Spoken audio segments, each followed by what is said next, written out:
kayo lang nakasurvive dito ng bagyong Christine. Meron pa naman ng iba. Merong iba. Pero Kami ang ginamit pa lang namin ito yung ginamit. ayan. Yeah. Ayan. So anong napansin mo? Ito yung resulta. Yan naman nakikita nyo naman. Pero yung iba na hindi nakagamit niyan nung bagyong Christine, nalusaw ba? Oo, nalusaw. Nalusaw yung iba. Magandang araw mga kabukid. Ito na po yung itsura ng derrick ng sibuyas nila Boss Edwin, no? At Boss William na nabagyong Christine. So kapanayamin po natin si Boss William. So magandang araw mga kabukid, no? Kausap ko na po si Boss William kung saan siya nag-iintindi nitong kanilang sibuyasan, ano, na derrick. So according sa kanila, so siya na magtutuloy ng kwento. Boss William, sabi nyo kayo lang nakasurvive dito ng bagyong Christine.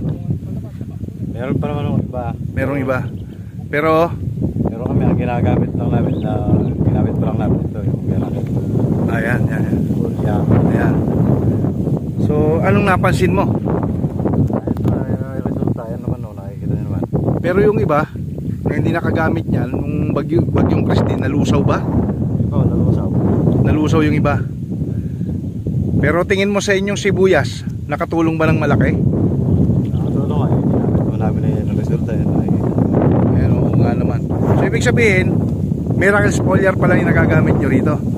Wala, nag-abono na ba kayo rito? Ka-apply pa lang po. Ka-apply pa lang. Bukod doon, wala na. Nakakailang spray na tayo ng miracle foliar? Nakakadalawa na. Bumagyo ng Christine sa kanitong pagkabagyo. So yun, bago bumagyo ng Christine tsaka itong pagkabagyo. So itong tanim nyo boss, ano bang variety ito? Super Pinoy. Okay. So doon sa mga duluhan kamo, yun yung mga nalusaw sa katabi nyo. Pero yung inyo na survive. Survive naman. Pero hindi ba kayo kinabahan nung bagyo? Kinabahan din naman, bagyo yun eh. Akala nyo matutunaw din, kagaya ng mga katabi nyo? Yan ang bumagyo, gaganon pa lang ito kalaki. Lumalabas pa lang eh. Lumalabas pa lang. So ngayon, oh, kahit sa video kitang kita na yung pagkaberde niya eh. Ang ganda mga kabukid.